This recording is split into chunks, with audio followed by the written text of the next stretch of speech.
Greetings everyone, MarquisTV episode numero 2. Special day today because it is the start of the 2014 Stanley Cup playoffs. Yes, I know the Canucks aren't in, and the Montreal Canadiens, yay, are the only Canadian team in. Let's see who wins the cup. Anyway, MarquisTV, we're talking about, it's Viva Italia month in the store, and we have the lovely Leah to my left, who takes care of all our Italian buys. What are we tasting, Leah?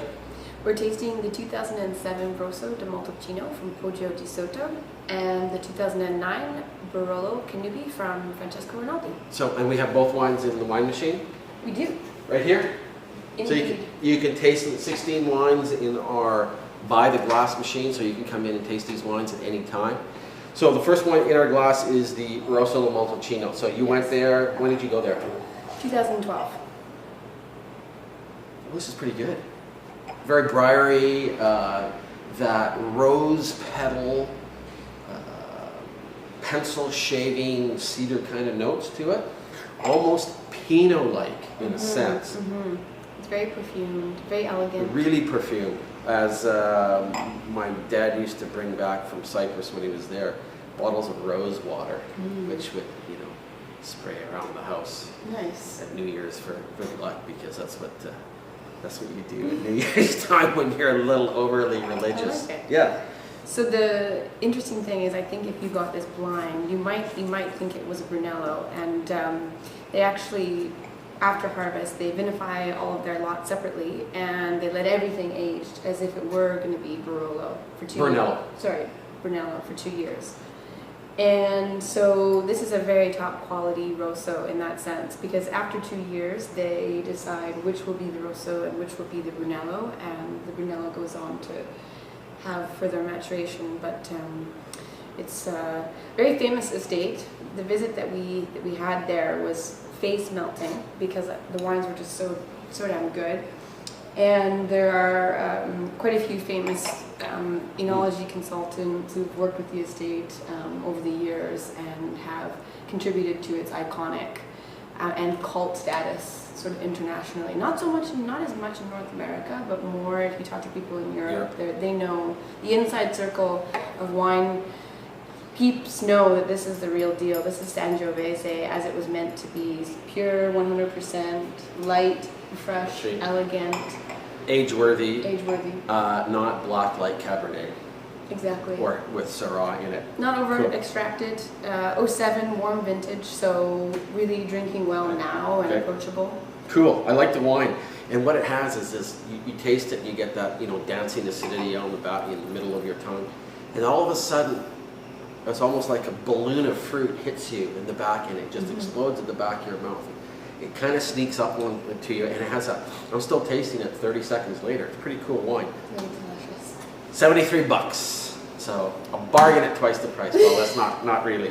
It is a little pricier than the average Rosso, but you have to attribute that to the limited production that they make. The estates, basically their prestigiousness in the market, but also the fact that this is, in a sense, this is like a baby Brunello. Exactly.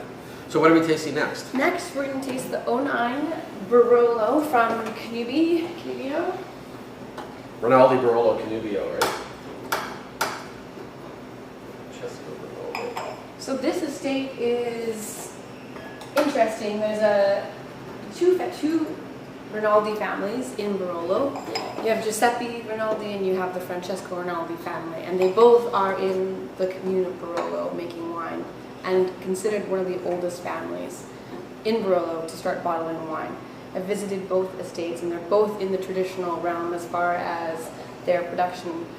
The concrete tanks, very, very large, like some of their barrels are 100 hectoliters large. Slavonian oak. All old Slavonian oak. Yep. And this actually is interesting because the Francesco Rinaldi family has the center part of the Cannubio Boschi vineyard right next to this old house that used to be the house of the servant to the king and queen of Barolo. So this house dates back to 1875, and it's a really cool cellar to visit. So if you are going to Barolo, let us know and we'll introduce you to the family, and they're always welcoming any of our guests to the area.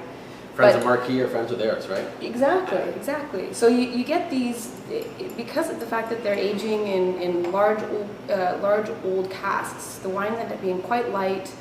They almost, this vintage 09 was quite warm, so you get a little more color, a little more fruit, but in general I find their wines tend to have that orange, almost garnet color. They're quite light, but they're on the palate, they still have the power of Nebbiolo. Well, Nebbiolo and Pinot Noir, great Burgundies, have a lot in common. Not necessarily lighter in color, but powerful and elegant in taste. This to me, I mean, on the palate, it's pretty tight. There's not a lot that it gives you that initial impact, but then it subtly creeps up on you, and it's a pretty flavorful wine. And I think this thing will go 10 or 15 years easily. At least. Again, 09 early drinking vintage, very similar to 07 in Montalcino. 09 in Barolo, those wines actually can be enjoyed today. I mean, ideally you want to put your Barolos away for 5 to 10 years, but the 09s are definitely going to be drinking earlier than the 08s, the 10s, and maybe even the 12s. Wow. I like the wine. Again, not a big effusive style Barolo, very elegant, very restrained, very balanced. You know this is going to give you many years of drinking pleasure. Lots of spice, yep. Lots of beautiful bright cherry. Really enjoying it. So there you have it. Stanley Cup playoffs. Come down, participate in our Viva Italia.